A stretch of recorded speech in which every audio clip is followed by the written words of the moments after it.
بسم اللہ الرحمن الرحیم رب اشرح لی صدری ویسر لی امری واحلل عقدۃ من لسانی یفقہوا قولی رضیت باللہ ربا وبالاسلام دینا وبمحمد صلی اللہ علیہ وسلم نبیا ورسولا اما بعد فاعوذ باللہ من الشیطان الرجیم بسم اللہ الرحمن الرحیم ثم تولیتم من بعد ذلک فلولا فضل اللہ علیکم ورحمتہ لکنتم من الخاسرین ان اللہ وملائکتہ یصلون علی النبی یا ایھا الذین آمنوا صلوا علیہ وسلموا تسلیما الصلاۃ والسلام علیک یا سیدی یا رسول اللہ الصلاۃ والسلام علیک یا سیدی یا حبیب اللہ الصلاۃ والسلام علیک یا سیدی یا رحمۃ للعالمین وعلی آلک واصحابک یا سیدی یا خاتم النبیین۔ اللہ رب العزت نے قرآن مجید میں ارشاد فرمایا، پھر اس کے بعد تم پھر گئے تو اگر اللہ کا فضل اور اس کی رحمت تم پر نہ ہوتی تو تم ٹوٹنے والوں میں سے ہو جاتے۔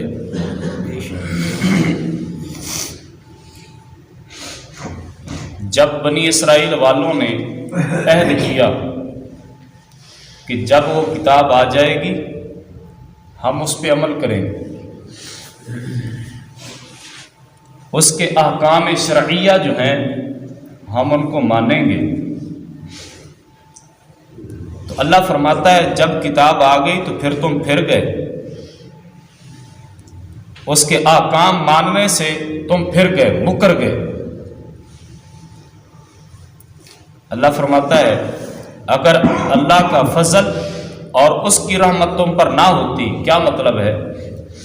اللہ تبارک و تعالیٰ نے ان کو مہلت دی، بنی اسرائیل والوں کو، کہ تم اپنے نبی کے جو شریعت وہ لے کر آئے ہیں اس کے احکام مانو، جو تمہارا نبی کہتا ہے وہ تم کرو۔ اگر تم نے نہ کیا تو جیسے جبرائیل علیہ السلام پہاڑ کوہ طور لے کر ان کے سروں پہ آ گئے تھے، تو اللہ تبارک و تعالیٰ نے فرمایا کہ ہم نے تم کو مہلت دی کہ تم وہ احکام مانو جو تمہارے نبی لے کر آئے ہیں، اس پہ عمل پیرا ہو جاؤ۔ اس کا ایک تو یہ مطلب ہے، دوسرا مطلب یہ ہے، مفسرین کرام فرماتے ہیں کہ اللہ کا فضل اور اس کی رحمت تم پر نہ ہوتی، تو اس کا مطلب یہ ہے، وہ فرماتے ہیں کہ یہاں سے فضل اور رحمت سے مراد نبی اکرم نور مجسم صلی اللہ علیہ وآلہ وسلم کی ذات گرامی ہے۔ یہاں فضل سے مراد اور رحمت سے مراد کون ہے؟ نبی پاک علیہ السلام ہے۔ مفسرین کرام فرماتے ہیں کہ اگر تمہیں خاتم المرسلین صلی اللہ علیہ وآلہ وسلم کی وجود کی دولت نہ ملتی اور آپ کی ہدایت نصیب نہ ہوتی تو تمہارا انجام بھی وہی ہوتا جو بنی اسرائیل والوں کا ہوا ہے، جو بنی اسرائیل والوں کا ہوا ہے۔ دیکھیے اب اگلی آیاتوں میں آ رہا ہے کہ وہ بندر بھی بن گئے تھے، خنزیر بن گئے تھے، لیکن نبی پاک صلی اللہ علیہ وآلہ وسلم کے وسیلہ سے سرکار کی امتی کی شکل نہیں بدل سکتی۔ گو کہ ہمارے کام جو ہیں وہ یہودیوں سے بھی گندے ہیں، نصرانیوں سے بھی برے ہیں، اللہ، لیکن نبی پاک صلی اللہ علیہ وآلہ وسلم کے وسیلہ جلیلہ سے اللہ رب العزت جو ہے وہ حضور کے کسی امتی کی شکل تبدیل نہیں فرمائی۔ یہ رب تعالیٰ سے نبی پاک علیہ السلام نے وعدہ لیا ہے کہ پہلی امتیں جو عمل کرتی تھیں ان کے دروازے پر لکھ دیا جاتا تھا. صبح جب وہ اٹھتے تو ان کے دروازوں کے اوپر لکھا ہوا ہوتا تھا یا ان کی پیشانی پہ لکھا ہوا ہوتا تھا. وہ رسوا ہوتے، ذلیل ہوتے، خوار ہوتے کہ سارے جہان کو پتہ چلتا تھا کہ اس نے کیا کیا ہے. لیکن نبی پاک سرکار کی امتی کی یہ اللہ نے اس کا پردہ رکھا ہے، اللہ اس کا پردہ فاش نہیں کرے گا. جو بھی ہم عمل کریں ہمارے نہ دروازے پہ لکھا جائے گا نہ ہمارے ماتھے پہ لکھا جائے گا. بلکہ کل قیامت والے دن جب ایک بندہ رب کی بارگاہ میں آئے گا، اللہ اس سے حساب کتاب جب لے گا، اللہ فرمائے گا بتا یہ تو نے عمل کیا ہے. بندے کے سامنے 99 دفتر ہوں گے، 99 رجسٹر ہوں گے. ایک رجسٹر کی لمبائی جو ہے وہ حد نگاہ تک ہوگی، جہاں تک بندے کی نظر جاتی ہے وہاں تک اس رجسٹر کی لمبائی ہوگی. اس میں ہر چیز لکھی ہوگی، جو کسی نے عمل کیا ہے، کسی کو گالی دی ہے وہ بھی لکھا ہوگا، کسی کا دل دکھایا ہے وہ بھی لکھا ہوگا، اگر کسی کی چوری کی ہے وہ بھی لکھا ہوگا، کسی کو ہاتھ سے تکلیف دی ہے وہ بھی لکھا ہوگا، کسی کو زبان سے تکلیف دی ہے وہ بھی لکھا ہوگا. جو عمل انسان نے کیا وہ سارا لکھا ہوگا. اللہ فرمائے گا بندے سے بتا یہ تو نے عمل کیا ہے. بندہ ڈرے گا. اللہ فرمائے گا بتا تو نے یہ عمل کیا ہے. ظاہری بات ہے وہاں تو ہر چیز ماننا پڑے گی. تو بندہ خوف کے مارے ادھر ادھر دیکھے گا کہ کوئی مجھے دیکھ تو نہیں رہا، کوئی میری باتیں سن تو نہیں رہا. اللہ فرمائے گا بندے سے ادھر ادھر کیا دیکھتا ہے. وہ کہے گا کہ میں یہ دیکھتا ہوں کہ کوئی اور تو نہیں سن رہا کہ میں نے یہ بھی کام کیا ہے، یہ بھی کیا ہے، یہ بھی کیا ہے. اللہ فرمائے گا اگر میں نے دنیا میں تیرا پردہ فاش نہیں کیا تو اب بھی تیرا پردہ فاش نہیں کروں گا. اب بھی تیرا پردہ فاش نہیں کروں گا. یہاں تو ہے اور میں ہوں، بس اس کے علاوہ کوئی اور نہیں ہے.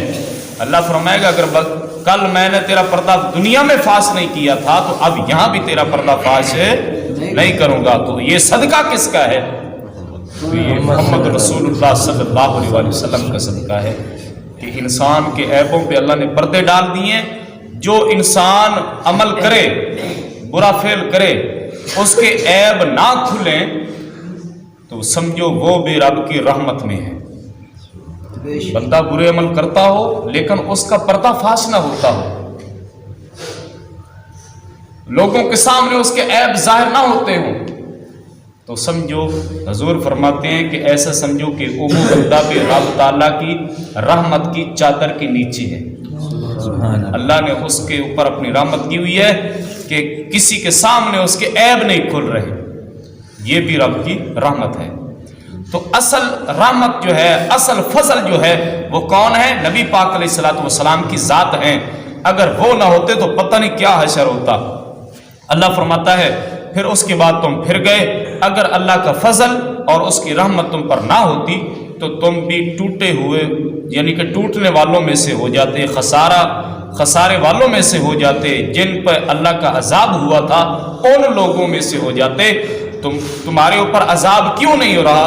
اللہ فرماتا ہے وما کان اللہ لیعذبہم وانت فیہم. اللہ فرمایا میں تمہارے اوپر عذاب اتنی دیر تک نہیں کروں گا جتنی دیر تک میرا محمد تمہارے درمیان موجود ہے.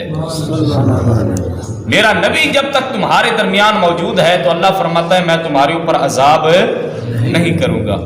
دیکھیے سرکار رحمت بھی ہیں، فضل بھی ہیں. اللہ یہ بھی فرماتا ہے جب اللہ کی رحمت ملے، اللہ کا فضل ملے تو تم خوشی منایا کرو.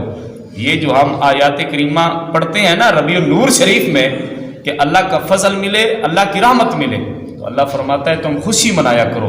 تو یہ آج ہم نے آیت پڑھ لی ہے کہ اللہ کا فضل اور اس کی رحمت کون ہے؟ اچھی آواز سے بولیے نبی پاک صلی اللہ علیہ وسلم کی ذات ہے. سرکار کے صدقے سے اللہ تبارک و تعالی ہمارے عیبوں پہ پردہ ڈالتا ہے اور ہمارے گناہوں کو معاف فرما دیتا ہے. اللہ ملک توفیق.